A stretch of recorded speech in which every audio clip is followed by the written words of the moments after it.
Bueno, va mi saludo final desde la Universidad del Cauca para la Universidad de Oriente en Venezuela. Vamos a rematar estos 4 videos con las malformaciones congénitas.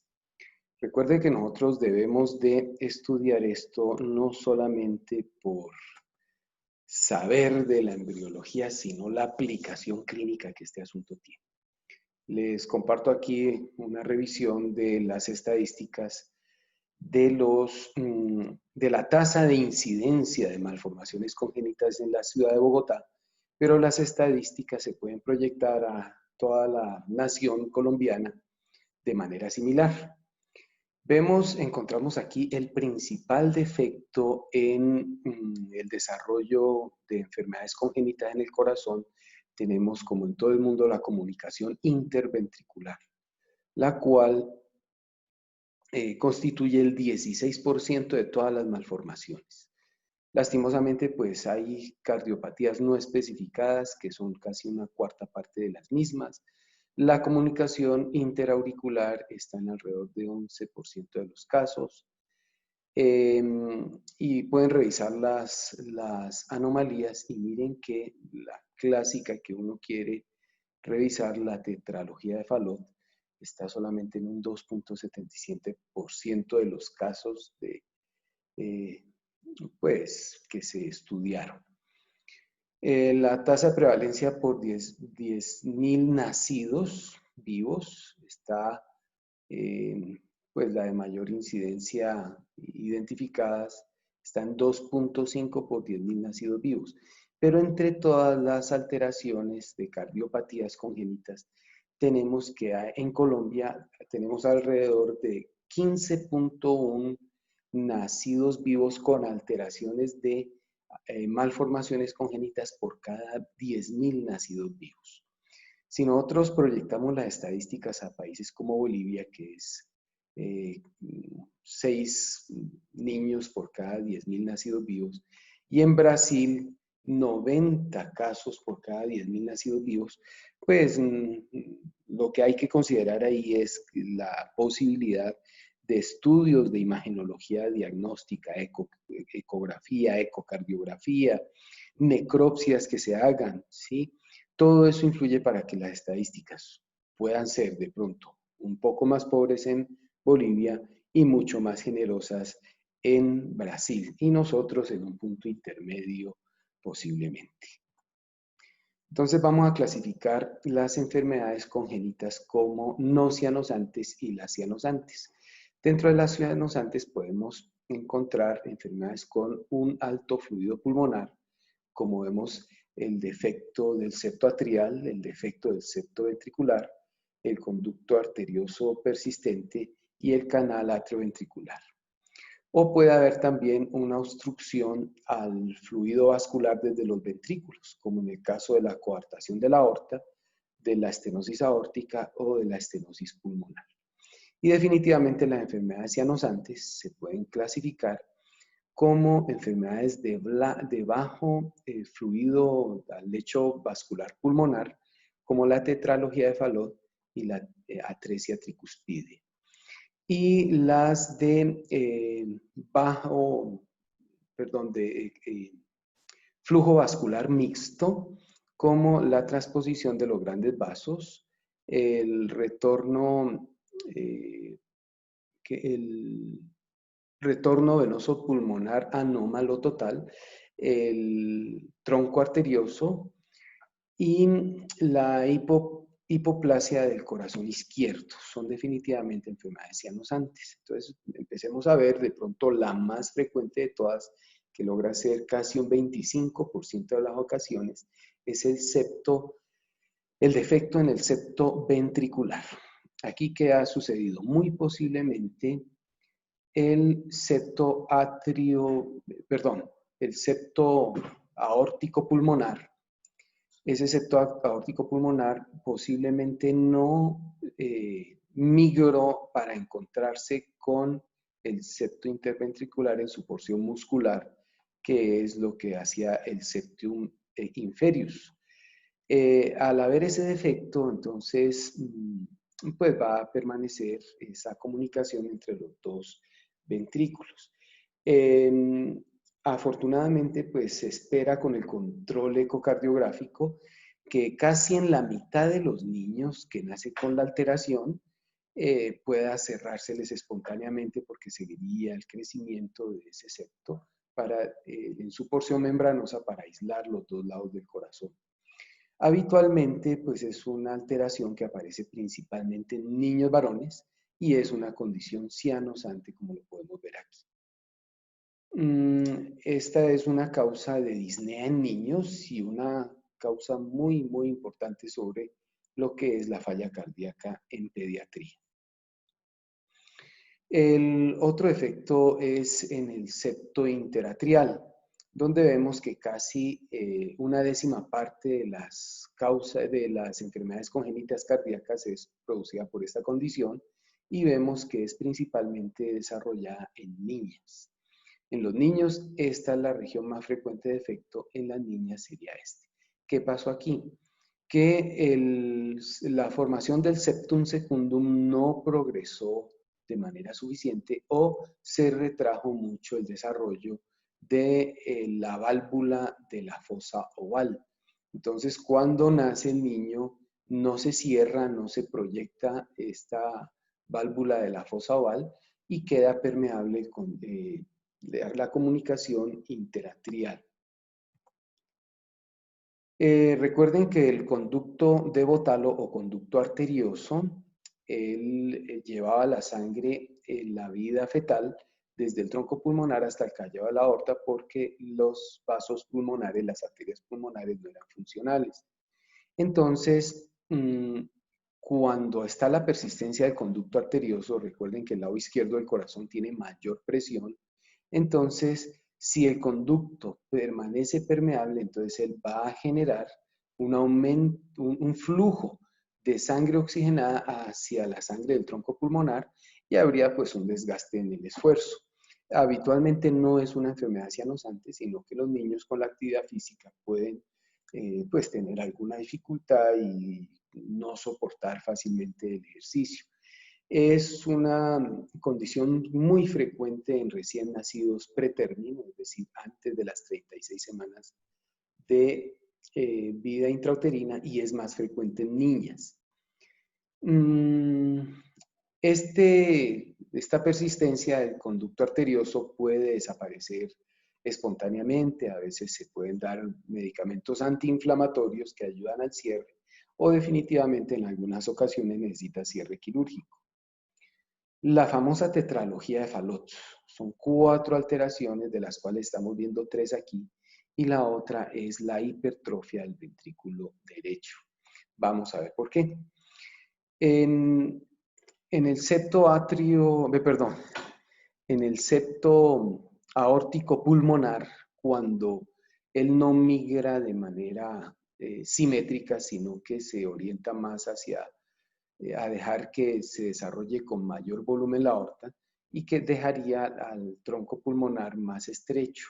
Entonces ahí es cuando vemos la estenosis pulmonar. Ahora, como ese defecto del septo aórtico pulmonar no es suficiente, entonces él no va a migrar de manera suficiente a través de la almohadilla endocárdica ni va a alcanzar al septo interventricular en su porción muscular, es decir, al septum inferius. Entonces queda una comunicación entre los dos ventrículos, es el defecto septal ventricular. Y la aorta queda cabalgada, queda sobre el septo cardíaco más tiradita hacia la derecha. La consecuencia de ese estrechamiento del tronco pulmonar hace que el ventrículo derecho se vuelva muy hipertrófico, que tiene que tratar de compensar, bombear la sangre a través de una arteria pulmonar que hace que sea estrecha. La tetralogía de Fallot es un poco más de la décima parte de las alteraciones congénitas del corazón y es una enfermedad cianosante. La atresia tricuspidia sucede porque la almohadilla endocárdica no progresa para separar los dos lados del corazón, entonces deja como si el corazón tuviera solamente un lado y no permite el desarrollo de la válvula tricuspidia. No es tan frecuente esta alteración. ¿Cómo circularía la sangre en esta persona? Entonces, esta personita cianótica, la sangre pasa desde el atrio derecho al atrio izquierdo, del atrio izquierdo alcanza al lado izquierdo del corazón, se mezcla con la sangre oxigenada y llega a un ventrículo que pasa la sangre como un ventrículo común. Y desde ese ventrículo común, entonces se va a impulsar la sangre a través de la aorta y a través de la arteria pulmonar. Entonces la sangre que sale hacia los pulmones es ligeramente oxigenada. La transposición de los vasos, de los grandes vasos, es porque el septo aórtico pulmonar no hizo el giro adecuado para permitir que la parte del ventrículo derecho se comunicara con el tronco pulmonar, sino que hace que el ventrículo derecho de él se desprenda la aorta y del ventrículo izquierdo se desprenda el tronco pulmonar. Entonces, obviamente, el lado izquierdo del corazón va a recibir la sangre de los pulmones y vuelve a inyectarla a los pulmones. Entonces, esta personita, ¿qué necesita? Que para poder oxigenar la sangre haya una persistencia del conducto arterioso. Entonces, sale la sangre por el tronco pulmonar, alcanza la aorta, y para poder llegar a oxigenarse en el pulmón tendría que recorrer el conducto arterioso para poderse ir hacia las arterias pulmonares, oxigenarse y regresar hacia el lado izquierdo del corazón. Y obviamente es una condición cianosante. Y es pues relativamente frecuente porque es un poco más de la 10ª parte de los casos. Y la corrección de esta condición siempre va a ser requerimiento quirúrgico. Hay defectos en la válvula pulmonar en la cual puede no desarrollarse, esa es la atresia pulmonar, la atresia pulmonar, es decir, que no se desarrolla, y la estenosis pulmonar es que es muy estrecha. Entonces, cuando hay atresia pulmonar, ¿cómo hace la persona para impulsar la sangre para oxigenarse? Si se va por el ventrículo derecho, no puede ir hacia el tronco pulmonar. Entonces necesita una persistencia de la fosa del agujero oval para que la sangre alcance el lado izquierdo y la persona básicamente va a tener un lado izquierdo muy funcional. Recibe en el atrio izquierdo sangre oxigenada y desoxigenada, carboxilada, la bombea hacia el lado izquierdo y la única manera que tiene la persona para oxigenar la sangre es tener una persistencia del conducto arterioso para que la sangre vaya, se oxigene y vuelva hacia el atrio izquierdo. Cuando hay estenosis pulmonar, entonces la dificultad que tiene el ventrículo para luchar contra una válvula estrecha y obliga que el ventrículo derecho tenga que,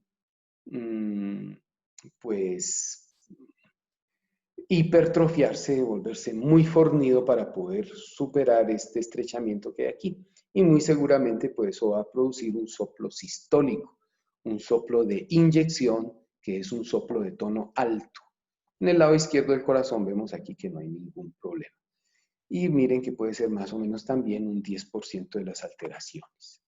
La estenosis aórtica es una válvula aórtica que es estrecha, que también va a producir un soplo sistólico, es decir, un soplo de inyección, y va a hacer que el ventrículo izquierdo, para poder soportar esta resistencia, tenga que volverse fornido. Entonces produce una hipertrofia concéntrica del ventrículo izquierdo. Puede ser alrededor del 7% de las enfermedades congénitas cardíacas. La coartación de la aorta es un estrechamiento después del callado aórtico que hacen que esta persona vaya a recibir un bajo flujo renal. Las arterias renales salen de la aorta abdominal y las arterias renales, si no están recibiendo un buen flujo vascular, lo que resultaría de esas arterias es que inducen a una hipertensión arterial cuando hay coartación de la aorta. Esa coartación entonces implica que a la persona se le desarrolle una activación de ese eje hormonal renina-angiotensina-aldosterona y se vuelva hipertensa. Es una condición frecuente, parte de lo que se puede encontrar más o menos en un 40% de las personas que tienen el síndrome de Turner. Aquí vemos que el síndrome de Turner no siempre nos ofrece las facies típicas. Son personas con cuello alado, es un cuello grueso y tienen otras alteraciones. Pues ustedes saben que el síndrome de Turner es el 45X0, quiere decir que le hace falta un cromosoma sexual y tiene un fenotipo más femenino, tiene algunas condiciones entre las cuales pues está la coartación de la aorta como una condición frecuente. Y es un caso que de todas las enfermedades congénitas cardíacas la podríamos encontrar hasta en un 7%. En el desarrollo de los vasos abdominales, aquí vemos la disposición normal donde la conformación de la vena cava inferior está por detrás de la arteria ilíaca común. Las arterias renales habitualmente están en un plano más posterior y las venas renales están en un plano más anterior. Entonces podemos ver que puede haber doble vena cava inferior, puede a veces ser con predominio de la vena cava inferior derecha, o pueden ser simétricas las dos venas cavas inferiores, donde vemos que a nivel renal es donde se han fusionado sin formarse definitivamente pues una vena ilíaca común, sino que serían como dos venas cavas. Y puede haber un predominio de la vena cava inferior izquierda que puede pues, generar desviaciones, porque recuerden que ella tiene que atravesar por detrás del hígado. Puede haber también una conformación de la unión de las venas ilíacas comunes por delante del plano vascular arterial. Puede suceder que la vena renal izquierda pase detrás de la aorta, o puede haber doble vena renal izquierda, una anterior y otra posterior, y por el desarrollo de los tubos mesonéfricos, recuerden que ellos van apareciendo así como de manera de diferentes niveles a lo largo del embrión y van quedando la posibilidad de que se generen las venas extremeñas, inclusive las arterias extremeñas o arterias polares. En este caso tenemos una vena renal accesoria. Definitivamente, pues al terminar el embarazo, pues queremos obtener los mejores resultados, pero desde etapas muy tempranas podemos ver ese latido emocionante del bebito en esta ecografía 2D. Ahorita eso ha evolucionado mucho y son imágenes hasta en 3D de estos bebitos. Y espero no haberlos cansado después de esta jornada. Y quiero recordarles que aquí al lado de Venezuela queda Colombia, el departamento del Cauca, donde queda mi universidad. Es un departamento del suroccidente, cuya capital es Popayán. Esta región del Cauca se llama la Bota Caucana, donde pues lastimosamente hay un emporio guerrillero en toda esta región y en toda esta región. Pero es un departamento muy bonito. Nosotros disfrutamos de una región que se llama el Macizo Colombiano. Gran parte del Macizo Colombiano es de nuestra Bota Caucana. Y de aquí se desprenden del Macizo Colombiano dos ríos grandes. El río Cauca, que va por aquí. El río Cauca se atraviesa Popayán, se atraviesa Cali y sigue por Antioquia para alcanzar el río Magdalena, que también el río Magdalena también inicia aquí en el Macizo Colombiano y va a tomar el camino, más o menos este trayecto por aquí, para desembocar en el Océano Atlántico. Y nuestra Facultad de Ciencias de la Salud, nuestra universidad es una universidad de más o menos 14,000 estudiantes presenciales. No tengo el dato de cuántos estudiantes de programas no presenciales hay. Y la Facultad de Ciencias de la Salud, donde tenemos medicina, enfermería, fonoaudiología y fisioterapia, y los posgrados básicos, inclusive con posgrados de administración en salud, de salud ocupacional, y este es nuestro Hospital Universitario San José. Muchas gracias a todos por su atención y quedo muy agradado por la invitación. Quedamos pendientes de saber con ustedes, pues, qué más vamos a estudiar. Éxitos y que disfruten el curso, que lo vi que está muy, muy bonito.